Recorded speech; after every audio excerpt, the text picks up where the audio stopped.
So let's look at a glutamate synapse up close. Remember, this is the neurotransmitter that mediates sort of most fast excitatory transmission in the brain.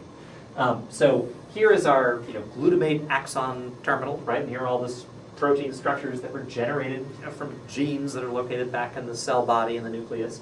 Glutamate is pretty much the most abundant amino acid of the central nervous system because not only is it used as one of the 20, to produce all these proteins, enzymes, transporters, other machines, but it's also packaged inside vesicles at glutamatergic neurons, right, at axon terminals, and then released into the synaptic cleft upon the arrival of an action potential.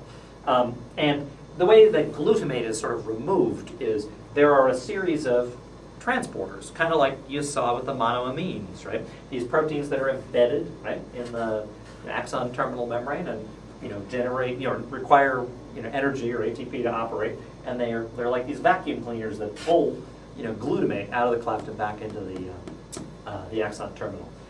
It turns out that glial cells that surround the glutamatergic synapse also express these proteins that pull glutamate out of the cleft, right? So all of these are just again targets for drugs, right? Or it turns out that in certain neurodegenerative diseases like ALS, for example, there's an issue in many cases with a glial transporter, so you get too much glutamate.